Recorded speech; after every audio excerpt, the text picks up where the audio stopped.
The German army is a mess. When Putin invaded Ukraine last year, German Chancellor Olaf Scholz promised a massive reinvestment in the German army. As part of a so-called Zeitenwende, Scholz promised to take defense spending in Germany above 2% of GDP for the first time since the country's reunification, and even created a special €100 billion fund to help things along. However, in the subsequent year or so, it seems that Scholz's He's losing so much hair. What's going on? Germany is no longer on track to hit NATO's 2% target.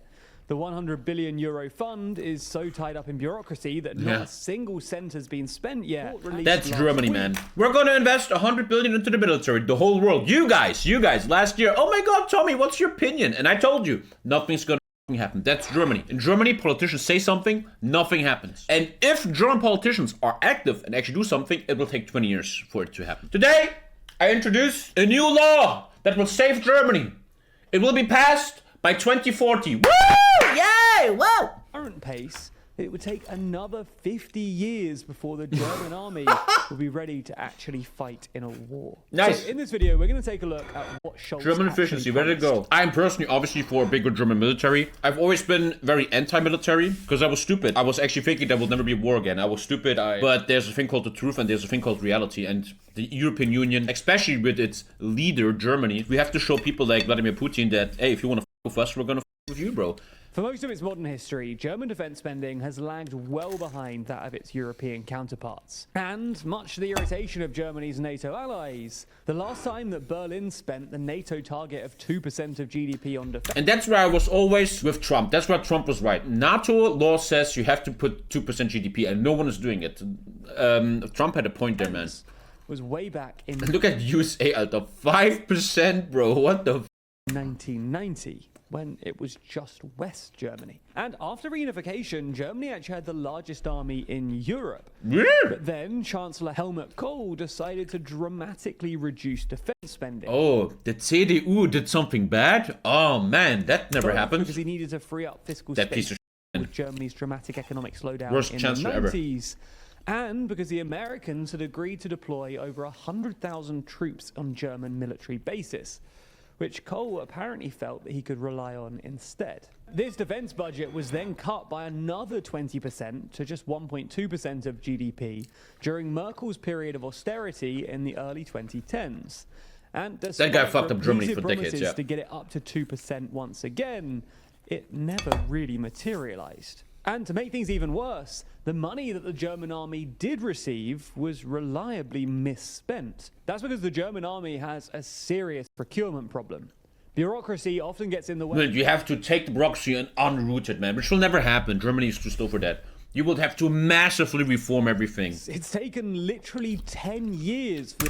Oh, as I'm seeing this, I remind myself of something. A little side story. So again, me and Lisa, we take these walks through the neighborhood, right? Compared to my old neighborhood, this neighborhood has a lot of history. There's these little signs of story about the Nazi times everywhere here. I told you often on stream. There's this little patch of grass where, you know, there's houses everywhere, and there's this little patch of grass where there's no house. Not much, like 10 by 10 meters or something, or even less. And there's a shield, and every day I'm like, I want to go to that shield and read it, but I never had time because of the crying baby. Today I read it, and there's a big shield, and it's a printed out letter, and the letter is from Amelia Schuschnigg or something. She's a Jew from New York, and she wrote a letter to the government of Leipzig, my city. And this woman wrote a letter in 1999. She wrote, "Hey, what's up? My name is ba ba ba ba. I've literally been in a concentration camp. My dad got gas there and burned in an oven. And this was our house. The Nazis, in 1948, the Nazis came, and I'm trying to paraphrase, and they took the house away from us. They just came and you have to go to KZ, blah, blah, blah. What happened is then that this woman that lives in New York now, they all fled the country, understandably. She got a letter from the government of Leipzig stating, hello, Mrs. Schuschnigg, you know, there's a house here that you apparently own, and you didn't pay taxes for it for a long time. And she's like, I was in a concentration camp, you motherfucker. Are you serious? And she just texted like, all of you, I'm living in New York now. Did they write a letter to her in the 90s, you owe us taxes from that house you own, because these Jews owned that house. And it even says in the letter, the woman, she came to Germany once, and she checked the house, but the house was utterly destroyed. The Nazis and the communists, they utterly destroyed that house. and they wanted taxes from her. the German army to buy new helmets for helicopter pilots. And in 2015, the German army decided to ditch its main assault rifle, the G36. We still don't have the new rifle, man. Because it had a habit of... I remember in my army time, I had to share a G36 with someone else. Like, we had shooting practice, and you had to share the weapons among each other. And losing accuracy in hot weather. It's been 7 years since then, and the German army still hasn't decided on a new rifle. No. And in part... That's actually not true. That is not true. We have to sign on a new rifle, but the bureaucracy of that rifle takes forever because there is now a court case. Because of this procurement issue, today the German army has 50% fewer jets, 95% fewer tanks... Oh, it's very important in the statistic. All the equipment Germany has, trust me, half of it is not even usable. And 60% fewer soldiers than just West Germany did in 1990. You get the idea then. Not enough money was going into the German army, and the money that was being spent wasn't being well spent. However, a few days after Putin invaded Ukraine, Olaf Scholz promised that all of that was going to change. Speech to the Bundestag. He says that to get the voters, right? Oh yeah, he's doing something, but he does nothing in the end. Nothing. It's announced that Germany will be increasing defense spending to 2% of GDP. And on top of that, there'll be an extra 100 billion euro special fund specifically intended for modernizing the German army. And this special fund was a big deal. 100 billion euros amounts to roughly twice the annual defense budget. And in fact, the fund was so major that it required amending Germany's constitution with a 2/3 majority in the Bundestag to exempt it from the so-called debt brake. On top of that, in his speech to the Bundestag, Scholz told lawmakers that they were living through a Zeitenwende, which is one of those weird German compound nouns that roughly translates to a time of change. Anyway, to be fair to Scholz, it does seem that they took this seriously. All the Germans in chat will tell you, foreigners, the German politicians, they always say it's time for change. And everybody, whoa, yeah, it is. And 10 years later, nothing changed. The Germans definitely stepped up when it comes to supporting Ukraine. At the beginning of the war, Germany ruled out sending heavy weapons to Ukraine, citing the risks of a nuclear war, and refused to countenance energy sanctions against Russia, with Scholz criticizing any economist who dared suggest that a Russian oil embargo might not be as fatal for the German economy as official forecasts claimed. Since then, however, Germany has come around on a number of these issues, sending everything from anti-tank systems and tanks themselves to Ukraine. I get my information from 9gag. And apparently the Leopards have now arrived in Ukraine, and they're fully trained now. I saw this video yesterday I would like to share with you. I was very, very captivated. There's this guy, and he's walking around Bakhmut, and he explains how the Russians work and stuff. That taken into account, it's very interesting. Germany is either the second or third largest supporter of Ukraine, after just the US and the UK, depending on how you measure it. And this doesn't even take into account the million or so Ukrainian refugees that Germany has taken in. However, we're gonna watch that. Support has left Germany's own forces, which were pretty measly before, even more depleted. Less than half of Germany's armored vehicles are operational. It's radio. What a disgrace, man. What a disgrace. I get it a bit that back in the day, you didn't think there would be ever war again. America's gonna defend us. But now we have to wake up. America, look after Trump, they are like, hey, we can't always defend you, you mother. And then Vladimir Putin just invades people, man. And we all had to wake up. The problem is that democracy, and especially Germany, will take decades to react to something, man. Are 40 years old, and if a war were to break out, Germany's ammo stockpiles would run out in just a few days. It's not just that either. They're even low on band-aids, according to a report in December by the Army's Inspector General. And to make matters worse, Scholz has apparently backtracked on his so-called Zeitenwende. Not a single cent from Germany's 100 billion euro fund. They know the election is coming, so they have to be careful, you know? Thanks to Germany's bloated bureaucracy. And as such, it looks like Germany is going to fall short of NATO's 2% target yet again. And this isn't a new revelation either. Politico first reported that Germany was behind on its targets way back in August of last year. So when I got the opportunity to speak to the head of Germany's Air Force at this year's Munich Security Conference, I asked him what was going on. Damn, look at that. Look at that guy, bro. He's making his Nazi grandpa proud. That the German government wasn't doing enough. 2%. Gerhards. So now we really have to increase it to 2%. And we have to get going. Today, though, it looks like things... We really have jokes aside, I think what Germany has to do is to start listening to these people, man. We still have some military experts in Germany, and we should start listening to them. How about they tell us what is needed, man, you know? And not some corrupt politician. To get going. Today, though, it looks like things are even worse than the Politico report suggested. Provisional figures from NATO suggest that Germany spent just 1.44% of GDP on defense in 2022. And the Bundeswehr's annual report, which came out earlier this week, found that at the current rate, it would take 50 years to just, quote, renovate the Bundeswehr. And by the way, there's some truly astonishing other things mentioned in this report. For example, it claims that Germany's tank training school has to regularly cancel lessons. That's where I was. It doesn't have enough. That's where I was. 31st Tank School Battalion, Luftmassen. Descendants of Afrika Corps. That's where I was. Tanks. We had like 4 tanks. My barracks, where I was in 2010, if Russia would invade us, we would have like 500 soldiers that are all drunk and like 4 Leopards. That was all we kind of had. And we did not have enough rifles for everyone. Which are I guarantee you that, bro. Are so unreliable that tank operators have to literally get out of their tank and shout at each other to communicate. As a result, the author of the report recommended that Scholz tripled the special fund to 300 billion euros in order to sort things out.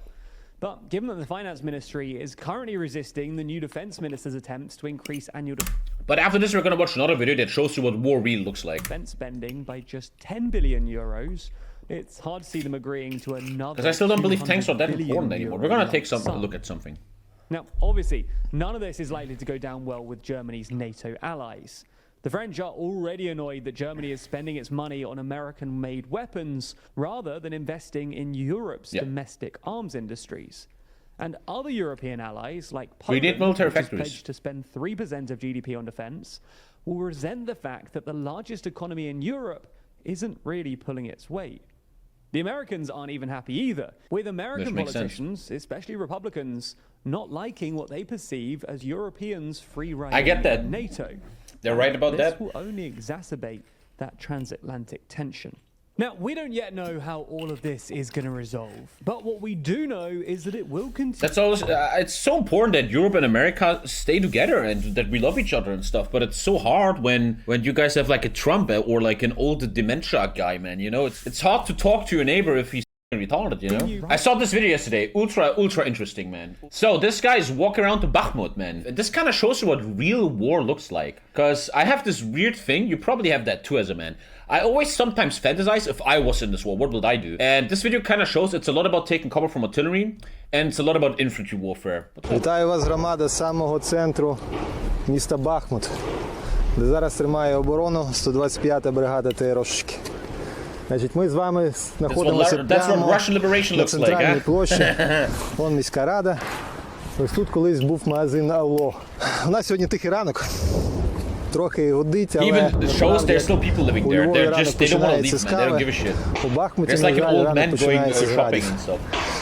Давайте трохи пройдемось, подивимось. Багато хто каже, що Бахмут – це місто-фортеця. Фортеця – це є ті люди, які зі зброєю в руках разом з побратимами боронять свою країну. Фортеця – це вони. Are they gonna lose Bakhmut? What I heard latest, you always just hear stuff, is that the offensive of Bakhmut is over. The Russians couldn't take it. And he is explaining what they are trying to do. Радів. Вони тут літають зазвичай з двох напрямків. Look how much money is wasted in that war. It's just artillery shelling all day, bro. Опитне. So much з іншої money. сторони, ми зараз не бачимо за посадками, там за річкою вже ворожі війська і постійно пробують сунути сюди. Центр міста умовно безпечний, наскільки це місце взагалі може бути безпечним зараз. These guys are fucking legends, man. What the Ukrainians are doing is even motivating to me, man. Like, these people, they're getting attacked by overwhelming odds, but they don't cry. They defend their country, man. Especially in a country like Germany, and trust me, the Germans in chat will tell you that in Germany, everybody is crying all the time. Everything sucks. If you live in Germany, you have the easiest life in the world, man, right? These people have to fight for their goddamn country, man. If they lose their country, it's literally gone, bro. Це такий вінігрет воює, бо є люди, ну, ті, що навчені, ті, що видно, що ти бачиш, що з досвідом. Вони воюють, як пише книжечка тобі. Заходять з дозором, рухаються двійками або I'm so четвірками. interested in the military meta. He says there's only 2 units of the Russians actually know what they're doing. The paratroopers and Spetsnaz. And what they're doing is they always have little groups scouting, and then they tell the artillery to strike. That's kind of what that war's about. Є люди, ми Like, бачили... imagine you have a tank, right? Your tank ain't gonna do much. It seems like he's also talking about that. We've also seen clowns running around without armored vests. без броньків. Ну і лягають так само. Accordingly, they die, Є, bro. ну, здебільшого тактика, це тупо навала.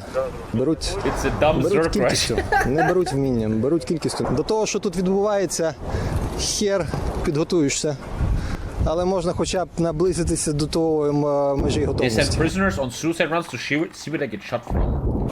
Ну, в нас менше сил, Goddamn менше orcs, man. They воїнів, don't менше shoot стволів. criminals, man. Тому When треба I battle plan in HOI4. використовувати те, що ми можемо використовувати, що And не it's so може sad how the Russian використовувати public sits at home and they're pro-Russia while all your men die in this useless war for nothing. What a Тобто failure of a маскування- state Russia is. Маскування і мобільність. Якщо ці дві речі у вас Interesting. He says the two main things of modern war is camouflage and he knows what he's talking about, and mobility. Interesting.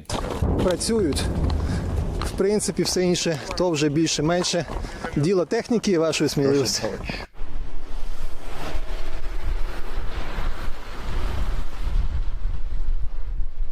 Скажу так, що сили не те, що переважаючі тут ворожі.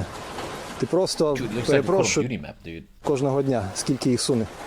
От, у нас медицина працює, це дозволяє багатьом, отримавши поранення, там, легкі, середні, з часом повертатися сюди. Тобто поранені 300 одразу евакуйовуються, лікарі спасають. З тієї сторони ми подібну реакцію бачили лише коли воює спецназ, коли воює десантура. От тих поприбивав, вони задимились і почали евакуацію. You Ти kill ще them and then they по smoke and дорозі ще leave насипаєш again. туди. These Russians are probably forced to go in, man, from like the Падають, там commissars. же залишаються, валяються трупи по вулицях. They leave their wounded to die, bro. Why would he lie about that, right? Dude, at least the Ukrainians have f***ing ACs, man. Look at that. I want to have that. Ця вся ситуація, яку ви He called the спостерігаєте, Russians orcs. Yeah. After 1 year, don't know that. They literally, the official term the Ukrainians use for Russians are orcs. That's not a meme. That's real. Are you surprised by that? That's been since day one. може бути в будь-якому місці They're України. Mordor orcs. І ліпше вона вже буде тут, тому що місто фактично зруйноване. Навіть якщо буде відбудовуватись, це дуже They're велика eventually робота. building this. Ліпше воно вже тут, хай зупиняється, аніж буде просуватись кудись на захід. At least Mordor gets results.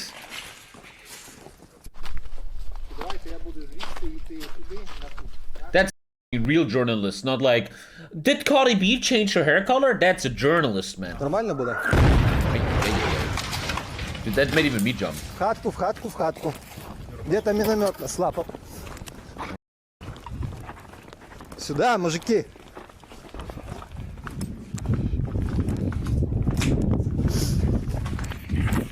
Та скорше за все міна.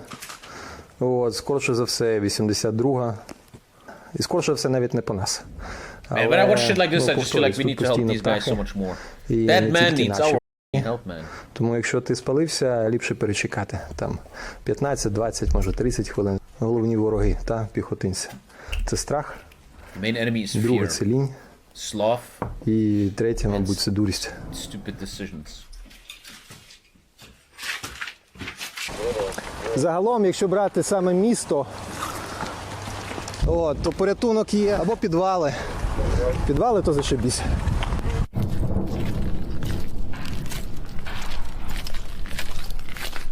Йде обстріл, де і як ховатися.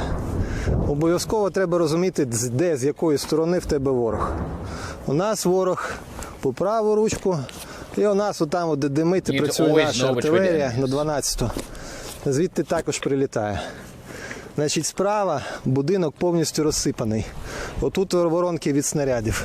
What's ketchup, guys? Ото зверху Someone's put ketchup. прилетіло якраз з південної сторони. They throw these rockets into посередині. random ass buildings, man. Ну хіба що цегла може The 10 uselessness словочок of this підлетіти. war, bro. It's Так the не dumbest просилюється. shit in the world. Тому завжди The only пам'ятайте, gain де of ваш this war is ворог, ego for one де вас single man. 12-та година, які ділянки прострілу. Очі треба тримати завжди на ворога, ну а дубку ліпше десь під будинком або ліпше навіть в підвалі, для того, щоб не зачепило. Ходімо далі. Is there Russians in chat? And if yes, can you understand здебільшого it? You залишилися probably can, huh? тих, яких, мабуть, невідомість Ukraine за was many years межами міста в rebuilding. новому You житті. need to understand though that when this war's over, man, the West is gonna massively build up Ukraine, man. I really believe this. I'm actually ready to invest into ETFs and funds. They're gonna build up Ukraine so hard. Яка ще більше, аніж те, що відбувається тут зараз. You understand? 40%. Починалося все як language is so оборона different to міст, you, yeah? блокпости, Crazy. стабілізаційні дії. Зараз ви бачите, ми легка піхота, повноцінна. That may be a bit Так scared for само him. воюємо як кадрові частини. Yeah, he calls we are light infantry. They have no armor and shit, man. Where's all the Western help, dude? Where is these tanks? Are they coming now or what? They're light infantry, man. They need help. Десь ліпше, десь гірше. Але, в принципі, нічим не відрізняємося, крім того, що залишилася позначка. Наша бригада сформована була у місті Лева, у Львові. Ми зараз за багато сотень кілометрів звідси. Навалюємо русні тут, бо ліпшої ділянки, мабуть, не знайдеш зараз. Ходім. Spring counteroffensive. So interesting what's gonna happen. Ну і отакі діляночки. Man. When I was a kid, I built like this. Ну, з того, що є під рукою. Натикані по місту у випадку просування nice техніки, в першу scope is чергу nice. ворога. Звідси ти можеш висунутися з гранатометом. Сектор обстрілу тут чудовий.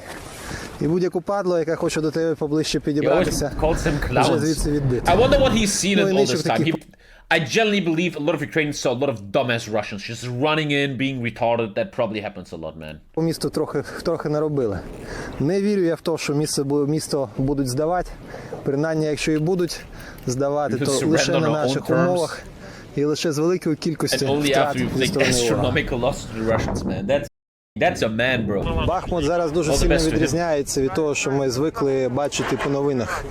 Коли є окопи, є позиції і воює між собою здебільшого артилерія. Ті, що на окопах, ті, що поближче, хіба що коригують. У Бахмуті є все. Є стрілкові бої. Штатні автомати використовуються по призначенню, при тому використовуються в великій кількості. Гранатомети будь-які. Я тут, мабуть, за той невеличкий період, який є, встиг постріляти з усього. І одноразки, і РПГ з різними патронами. І докручували їх ще пластидом, докручували для того, щоб більше був вибух. Оця вся історія для того, щоб не заїхала техніка. Але принаймні на зараз те, що найбільш дає результат, найбільше дає ефективність, це міномети, саме різні з коригування з дроном, бо інакше це все всліпу. І та піхота. Ну сьогодні ранок тихий, а так до того тут гуділо прямо все. Постійно були обстріли. Що вам казати, не подивіться на іншу сторону. Оце приход, мабуть, від Града, або від міни великої. Так що арта працює. І у нас, і у них. І у нас, і у них дефіцит. Набоїв достатньо, тому воює піхота.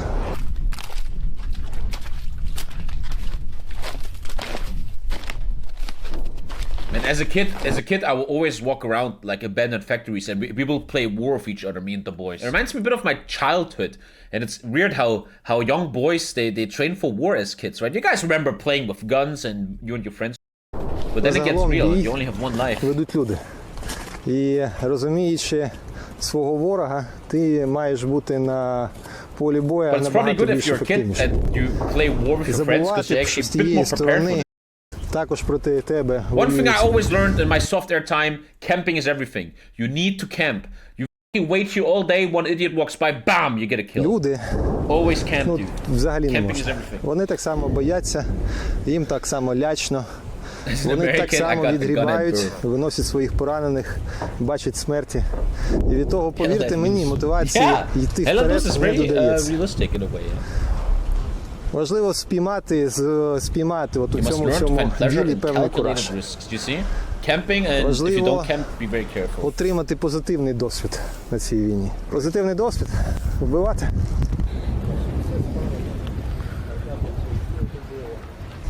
Мабуть, найромантичніша частина Бахмута – алея кохання. Бахмут – це Україна. Любіть ЗСУ. Yeah, that video really caught me yesterday. I don't know, I was watching that. That really caught me. All the best to that guy, man. What are you still doing here, mate? Jeez. Well, if you want to see more, click these videos. Have fun. Looking good, boy.